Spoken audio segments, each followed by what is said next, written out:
मुल्क के अंदर कहाँ ले जाना चाहते हैं इस मुल्क को। कुछ तथाकथित लोग जो मुसलमानी भेष के अंदर मुसलमानों को बदनाम करने की नीयत से इस तरह के प्रोग्राम कर रहे हैं, तो ये हमने उनका कल भी बहिष्कार किया, आज भी बहिष्कार किया। हमारे शहर की जनता, हमारे भारत की जनता ऐसे आतंकवादियों का, चाहे वो डॉक्टर आदिल हो या उमर हो या कश्मीर, जम्मू कश्मीर के रहने वाले कुछ कश्मीर से पाए गए तार जुड़े हैं, तो वो हो, तो वो हमारे में से नहीं है। हम उनका बहिष्कार करते हैं और हमारे प्रधानमंत्री और हमारे गृह मंत्री और हमारे भारत की सुरक्षा एजेंसियां जितने भी भारत की सुरक्षा को लेकर के चल रहे हैं वो इनका इलाज कर रही हैं। समाजवादी के अबू आदमी साहब तो पागल हो चुके हैं, वो ऐसी पागलपन के अंदर बात कर रहे हैं। क्योंकि ऐसा है, अगर आपकी सीटें नहीं आ रही, आप तो जो है लोग वोट नहीं कर रहे, आप हार रहे हैं, तो ये इस तरह के सवाल तो राजनीति सवाल है। हम राजनीति नहीं करते। मुसलमान को दबाने वाला कोई पैदा ही नहीं हुआ। खामखाई की बात करते हैं वो आदमी। अरे हर एक भारतीय नागरिक को इस बात के ऊपर सोचना चाहिए कि आतंकवाद किसी के परिवार का हिस्सा नहीं हो सकता, ना किसी के धर्म का हिस्सा हो सकता। उनका बहिष्कार करना चाहिए। अब वो आदमी तो पागल हो गए हैं। नमस्कार, मेरा नाम है सन्नी प्रजापति और आप देख रहे हैं राजनीतिक मंच न्यूज। सहारनपुर से पकड़े गए डॉक्टर आदिल के तार जो है लगातार कहीं कहीं से जुड़ते हुए नजर आ रहे हैं। कल फिर से सहारनपुर के अंदर जो है डॉक्टर बाबर से, जो आदिल के करीबी हैं, उनसे पूछताछ करने के लिए जम्मू कश्मीर पुलिस और एटीएस सहारनपुर पहुंची थी। लगभग 4 से 5 घंटे जो है उनसे पूछताछ चली। पूछताछ के बाद जो क्या कुछ नतीजे निकले और क्या कुछ जनता को जानकारी मिली है, उनसे बातचीत करेंगे और देखेंगे क्या कुछ उनकी जो प्रतिक्रिया है वो क्या कुछ है। मियाँ जी, कल जो है एटीएस फिर से सहारनपुर आई। आदिल के जो करीबी हैं डॉक्टर बाबर, उनसे भी लगातार पूछताछ जारी हुई। 5 घंटे तक पूछताछ चली। देखिए, जो भी भारत की सुरक्षा से खिलवाड़ करेगा या भारत को तोड़ने की बात करेगा, जो या हिंदू मुसलमान फसाद करने की बात करेगा, हमारी सुरक्षा एजेंसी उसका इलाज करेंगी। वो कोई डॉक्टर हो या डॉक्टर बाबर हो, डॉक्टर आदिल हो, जो भी इसमें सम्मिलित है। डॉक्टर बाबर को तो फिलहाल छोड़ रखा है पुलिस ने, क्योंकि उसे फिलहाल उसका कुछ ऐसे तथ्य प्रमाण नहीं पाए गए हैं, तो इसलिए उसे छोड़ दिया। अगर उसकी जांच चल रही है, जांच के अंदर अगर पाया जाता है तो उसके खिलाफ भी कार्रवाई की जाएगी।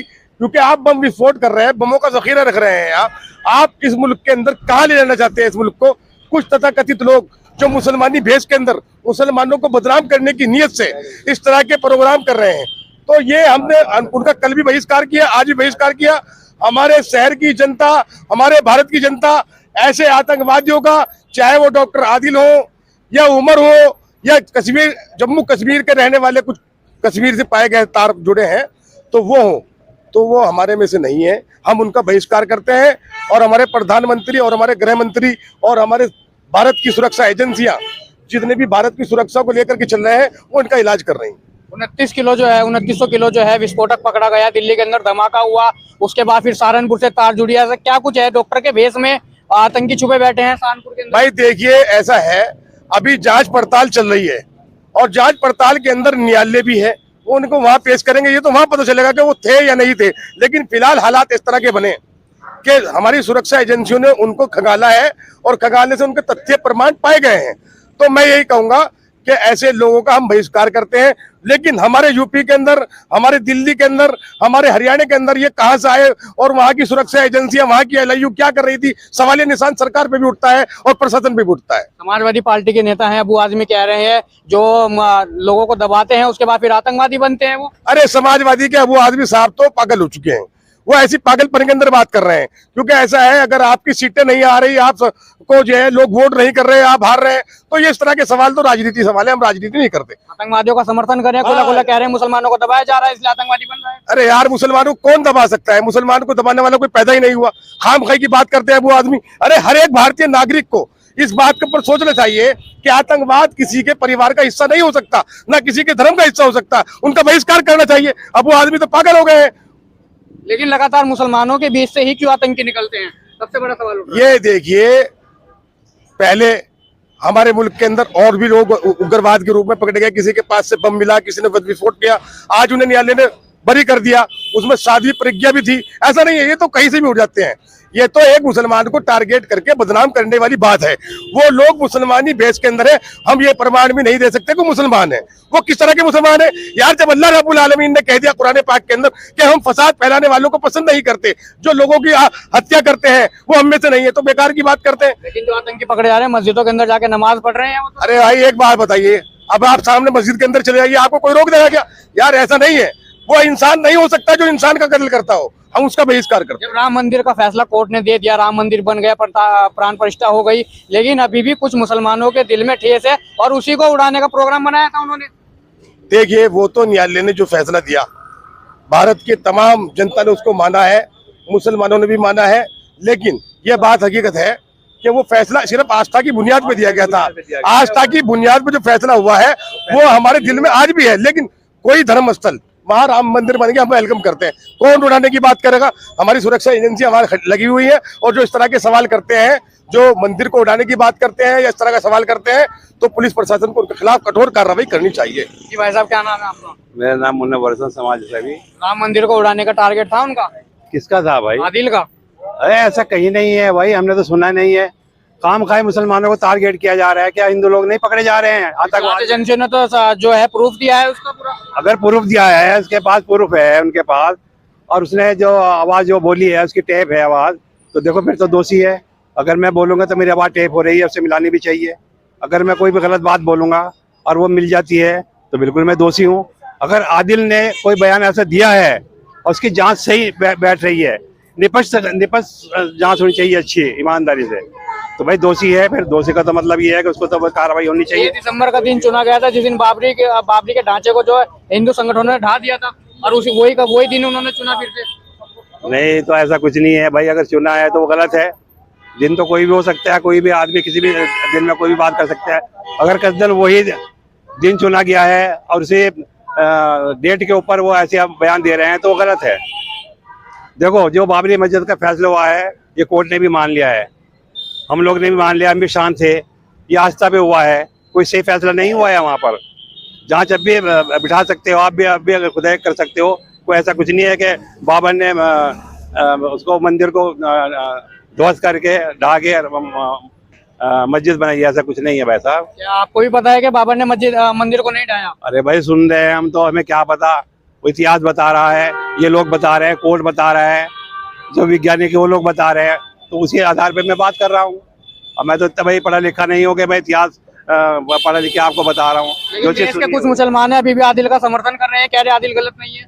देखो, एक बात है, समर्थन उसका करे जो निर्दोष हो। अगर कोई भी इसमें विपक्ष जांच होनी चाहिए, ईमानदारी से जांच होनी चाहिए। अगर वो दोषी है तो हम उसका समर्थन नहीं करेंगे, चाहे वो हमारा भाई भी है, चाहे हमारा फैमिली का भी है। जो दोषी है वो दोषी है। हिंदुस्तान में सबको खुले दिल से आज़ादगी से रहने का सबको हक है। सबसे हिंदुस्तान हमारा, हम बुलबुलें हैं इसकी, और ये गुलिस्तान हमारा। मजहब नहीं सिखाता आपस में बैर रखना। हिंदी हम वतन है, हिंदुस्तान हमारा, तो हमारा तो ये नारा है। और ये मुफ्ती तो कह रही है परेशान किया जा रहा है, उनको टारगेट किया जा रहा है, लेकिन वो आतंकवादी नहीं है। किसको परेशान आदिल किया को जा रहा बता रहे हैं। है? नहीं, इसकी जांच होनी चाहिए ना ईमानदारी से। अगर दोषी है तो दोषी को कोई भी हो सकता है। इतना विस्फोटक कहाँ से आ आदिल गया? की तो उसकी भी जांच होनी चाहिए, कहाँ से आ गया वो तो वो बताएगा। आदिल जिसको आपने पकड़ा है, वो आदिल से पूछताछ करो, उसके तार कहाँ से जुड़े हुए हैं, कहाँ से आया हुआ है, किस काम के लिए। हमने तो सुना जो एड्रेस उसके पास पकड़ा गया है, वो ऐसा बम ब्लास्ट में काम नहीं आता है, वो किसी केमिकल में, किसी दवाई में काम आता है। अमोनियम नाइट्रेट पकड़ा गया है, और जो दिल्ली के अंदर ब्लास्ट हुआ है उसी अमोनियम नाइट्रेट से बड़ा ब्लास्ट हुआ है। किससे?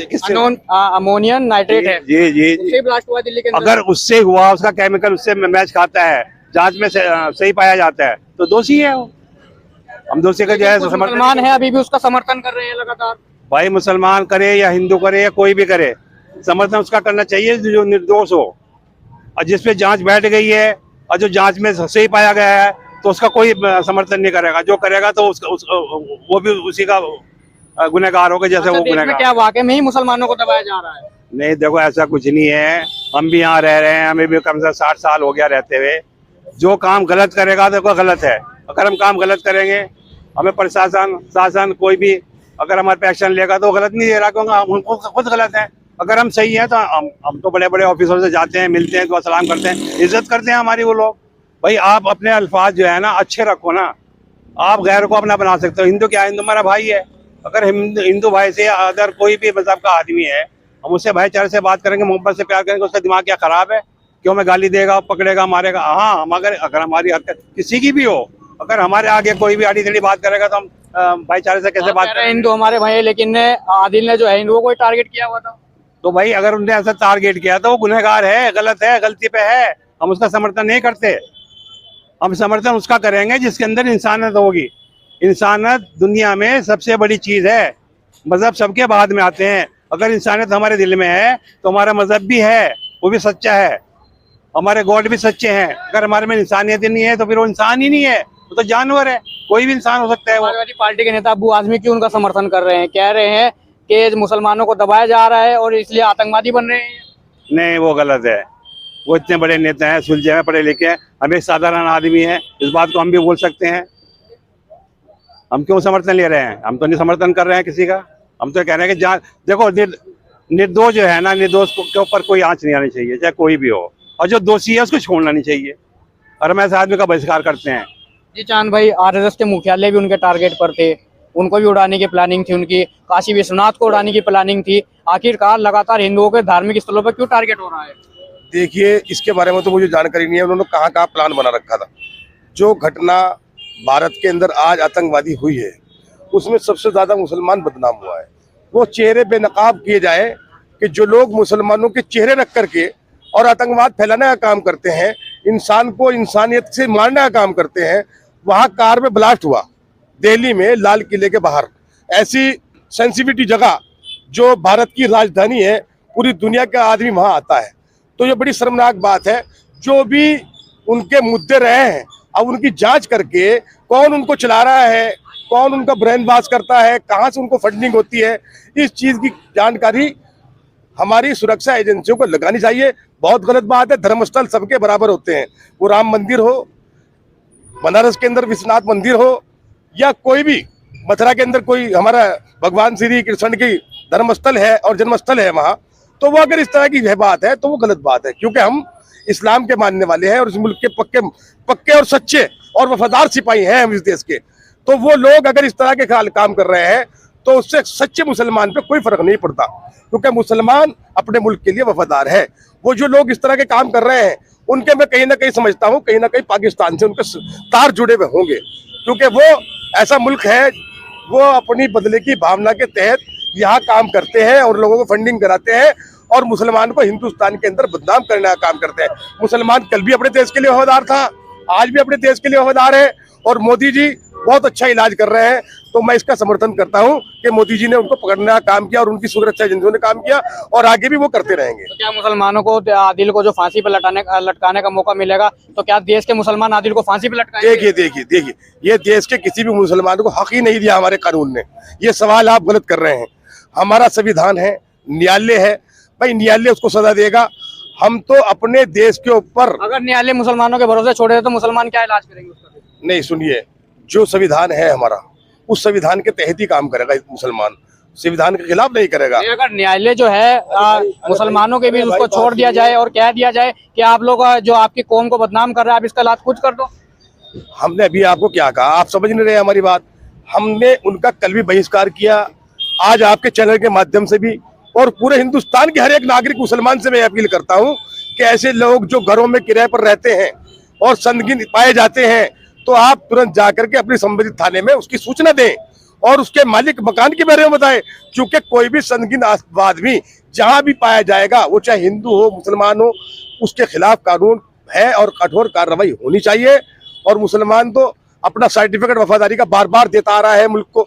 अरे आज तुम हमारे हवाले करो ना उसको, हम उसका ऐसा इलाज कर देंगे। अभी ये है, उसमें अभी भी देख रहा था मैं टीवी पे, कोई और उसके अंदर पाया गया था, उसके मकान को वहां फौज ने ढाया है, वहां कश्मीर के अंदर, पुलवामा के अंदर। तो ऐसा नहीं है, इनका इलाज करा जाएगा और क्राइम को रोकने के लिए हमारा भारत की सुरक्षा एजेंसियां और भारत की पुलिस तैयार है।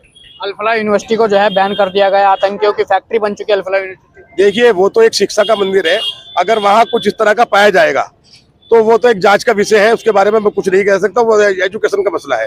यूं तो हमारे यहाँ से भी डॉक्टर, जो फेमस हॉस्पिटल है सहारनपुर में, वहां से भी कोई डॉक्टर आदिल नाम का हमें पता चला है कि पकड़े गए हैं।